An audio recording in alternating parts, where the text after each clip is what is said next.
नमस्कार दोस्तों। नमस्कार दोस्तों। और हमारे साथ आज राना जी हैं मार्केट का एनालिसिस करने के लिए, और आज हम विभिन्न मुद्दों पे बात करेंगे जो जो आज हुआ है। और उनमें जो सबसे मतलब हाईलाइटेड मुद्दा है वो ये है ट्रम्प और चाइना के प्रेसिडेंट का मीटिंग। इसके साथ उस मीटिंग का कंक्लूजन क्या है, क्या क्या निकल करके आया है, उस मीटिंग का इंडिया के मार्केट पे क्या इम्पैक्ट होगा और चाइना और यूएस के मार्केट पे क्या इम्पैक्ट होगा, आज का मार्केट का ट्रेंड कैसा रहा, इन सभी चीज़ों के बारे में आज हम डिस्कस करेंगे। सबसे पहला जो है कि ट्रम्प ने इंपोर्ट पर 20 से 10% तक का टैरिफ कम कर दिया है।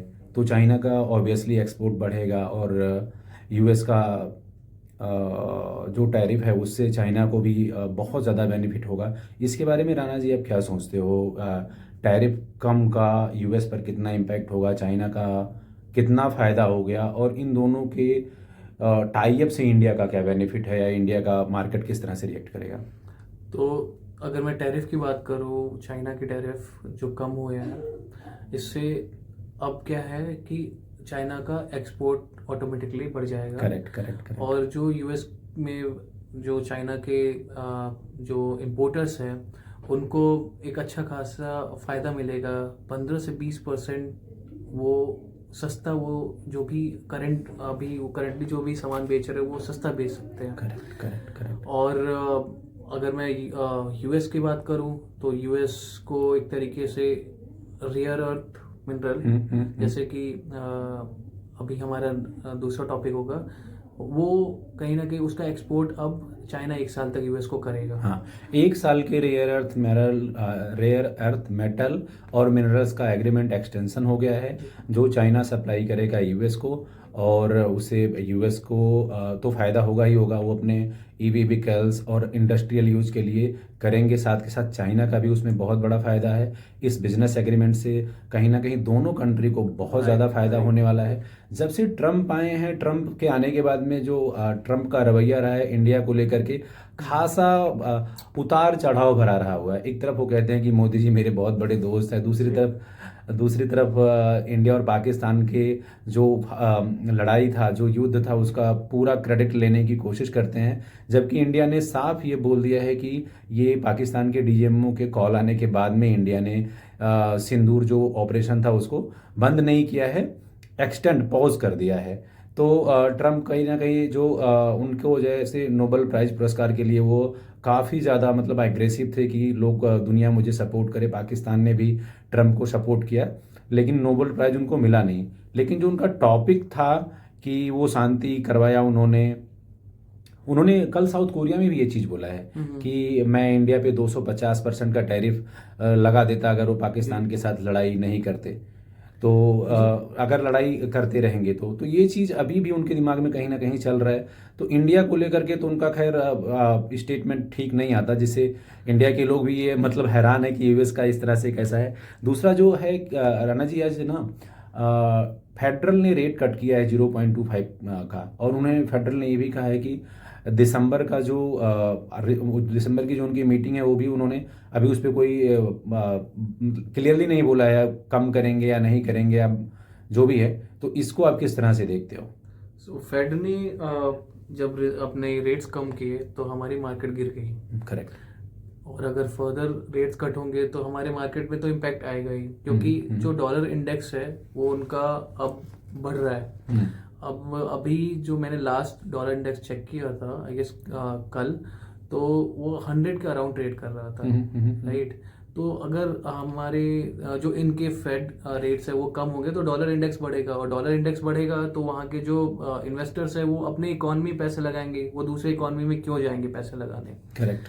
राइट। और कहीं ना कहीं सबको पता है कि जो यूएस है वो सेफर इकोनॉमी है as compare to developing economy जो कि हमारी कंट्री है। ऑल्दो हमारे यहाँ जो रिटर्न्स हैं वो एक्सपेक्ट यही करते हैं कि it will be on a higher side as compare to US. अब परचेजिंग पावर हमारी जबरदस्त है। हाँ। एक 125 करोड़ से ऊपर की हमारी जी, पॉपुलेशन है, जिससे जी। हमारा परचेजिंग पावर जबरदस्त होने की वजह से हमेशा डिमांड मार्केट में बना रहता है।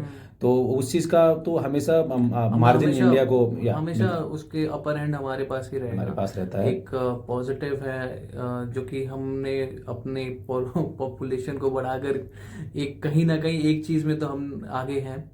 नहीं, वो चीज़ को अगर आप एज अ स्किल्ड पॉपुलेशन तो हमारे लिए बहुत ही अच्छा है। अगर स्किल्ड पॉपुलेशन है तो उसको हमारे लिए एक जैसे आजकल पॉजिटिव साइन बन करके आ गया है कि स्किल्स है। तो अगर आप बाहर जा रहे हैं और क्योंकि हम इंडिपेंडेंट हैं, अब करेक्ट हम इंटरडिपेंडेंट नहीं हैं। Correct correct right.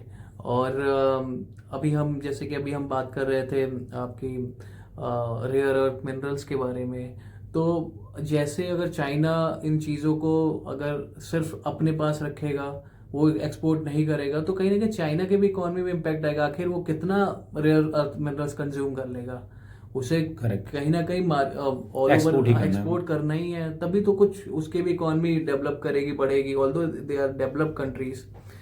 तो ये है इसमें जैसे यूएस और चाइना का बिजनेस ग्रो करेगा ऑब्वियसली। ट्रम्प ने 1 साल के लिए अर्थ मेटल एग्रीमेंट को एक्सटेंशन दे दिया और टैरिफ भी 15 से 20% तक कम कर दिया। तो दोनों में कहीं ना कहीं बिजनेस बढ़ेगा। अगर मैं बात करूं इंडिया की इकोनॉमी में, ट्रम्प ने जैसे टैरिफ बढ़ा करके 25 से 50% किया। आरबीआई ने हालांकि रेपो रेट में कोई चेंजेस नहीं करे, उसके बाद में जो उन्होंने अपना ग्रोथ दिखाया उसे 6.5 से बढ़ा करके 6.8 कर दिया। तो कहीं ना कहीं अब इंडिया ये दिखा रहा है कि अगर हमारा यूएस से बिजनेस उतना अच्छा नहीं है फिर भी कहीं ना कहीं हम अच्छा परफॉर्म कर रहे हैं। तो वो जो हमारा परफॉर्मेंस है, उनका जो बिजनेस बढ़ेगा उससे हमारे बिजनेस पे, इंडिया के बिजनेस पे कुछ इम्पैक्ट होगा, या हम अब ऐसे ही करेंगे जैसा हमारा पीक बना हुआ है। देखिए और ये फिर वही चीज़ है। अब जब तक इंडिया और यूएस के जो बायलैटरल ट्रेड ट्रीटीज हैं और जो भी टैरिफ्स के प्लानिंग है, वो जब तक क्लोज नहीं हो जाते तब तक सब सारी चीज़ें अंधकार में है, एवरीथिंग इज इन वेक।